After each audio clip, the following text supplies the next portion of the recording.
ചുരുങ്ങിയ കാലത്ത് അനശ്വര ഒരുപാട് സീനിയർ ആക്ടേഴ്സിൻ്റെ കൂടെ ഒക്കെ ചെയ്തു. അപ്പം ഇതിൽ തന്നെ ആ ടീച്ചറിൽ എനിക്ക് കല്യാണപ്രായമായിട്ടില്ലടാ മുതുക്ക എന്ന് കേൾക്കാൻ നല്ല രസമുണ്ടായിരുന്നു. അപ്പോൾ നിവിനായിട്ടൊരു ഇക്വേഷൻ എങ്ങനെയാണ്, നിവിനായിട്ടും ഈ ടീമിൽ വർക്ക് ചെയ്യുമ്പോഴൊരു എക്സ്പീരിയൻസ് കൂടെ പറയാം. ഈ പടത്തിനകത്ത് എന്നോട് ആദ്യം വിളിക്കുമ്പോൾ തന്നെ എന്നോട് നിവിൻ ചേട്ടൻ പറഞ്ഞൊരു കാര്യം, എന്നെ ഫസ്റ്റ് വിളിക്കുന്നത് ഇത് പറഞ്ഞിട്ടാണ്, നിവിൻ ചേട്ടൻ്റെ നായികയായിട്ടാണെന്ന് പറയുമ്പോൾ തന്നെ ഞാൻ ആദ്യം ഇങ്ങനെ സെറ്റാവും, അല്ല അങ്ങനെയാണ് കഥ എന്ന് പറഞ്ഞിട്ടാണ് ഞാൻ വരുന്നത്. അപ്പോൾ ഈ പടത്തിനകത്ത് അങ്ങനെ കെമിസ്ട്രി എന്നൊന്നും പറയത്തക്ക വിധത്തിലല്ലെങ്കിൽ നമ്മൾ കൃഷ്ണ സോങ്ങിൽ കണ്ട പോലെ തന്നെ കൃഷ്ണയുടെ പുറകെ നടക്കുന്ന ഒരു ഒരു പൂവാലൻ എന്നൊക്കെ പറയാൻ പറ്റുന്ന ഒരു പരിപാടിയാണ് അതിനകത്ത്. ആ സോങ്ങിലുള്ള പോലെ തന്നെയാണ് പടത്തിലും ഉള്ളത്. സോ ഇപ്പം നിവിൻ ചേട്ടനാണെങ്കിലും സെറ്റിൽ കൂടെ വർക്ക് ചെയ്യാനാണെങ്കിലും ഭയങ്കര രസമായിട്ടുള്ളൊരു ആളാണ്. എനിക്ക് തോന്നുന്നു ആ റാപ്പോ നൈസായിട്ട് സ്ക്രീനിലും വന്നിട്ടുണ്ട് എന്ന് തോന്നുന്നു. ഡിജോ ബ്രോ ഇങ്ങോട്ട് രണ്ട് ചോദ്യം ചോദിക്കേ.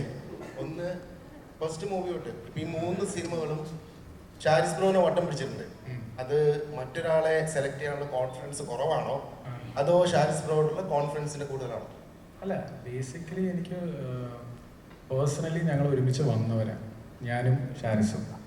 അപ്പോൾ അതിൻ്റെ ഒരു സുഖം വേറെ തന്നെയാണ്. പക്ഷേ ആ സൗഹൃദത്തിനെക്കാട്ടും കൂടുതൽ ഇപ്പോൾ നമ്മളിവിടെ ഇരിക്കുന്നവർ പലരും എന്നോടുള്ള സൗഹൃദത്തിൻ്റെ പേരിലല്ല നിവിൻ ഈ സിനിമ കമ്മിറ്റ് ചെയ്തത്. ലിസ്റ്റിൻ എൻ്റെ സൗഹൃദത്തിൻ്റെ പേരിലോ അല്ലെങ്കിൽ ഞാൻ പൊളിയാണെന്ന് പറഞ്ഞിട്ടല്ല ലിസ്റ്റിൻ.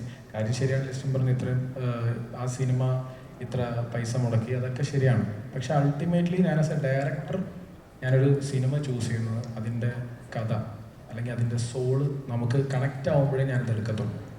അപ്പോൾ അതുകൊണ്ട് മാത്രമാണ് അത് ഏറ്റവും മുന്നിൽ നിൽക്കുന്നത്. അല്ലാതെ സൗഹൃദമല്ല ഈ പറഞ്ഞ പോലെ ഷാരിസുമായിട്ട് സൗഹൃദം. അങ്ങനെയാണെങ്കിൽ ഞങ്ങളിപ്പോൾ ഒരു 150 സിനിമ ചെയ്യണ്ട കാര്യം.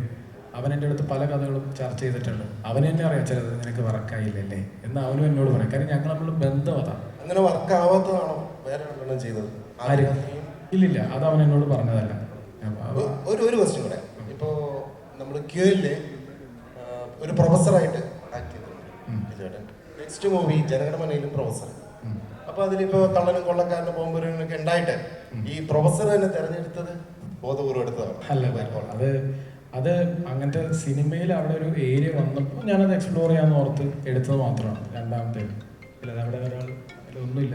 ശരി, ഇല്ല ഒന്നുമില്ല. വളരെ സിമ്പിളായിട്ട് അത് വന്നു ചേർന്നതാണ്, അല്ലാതെ വേറെ ഒന്നുമില്ല. ഇപ്പം ഇതിൻ്റെ അകത്ത് പ്രോമോ ചെയ്തതിൽ ഞാൻ ഡയറക്ടറായിട്ടല്ല, സിമ്പിൾ. വേറെ ഷാരിസ് ഇവിടെ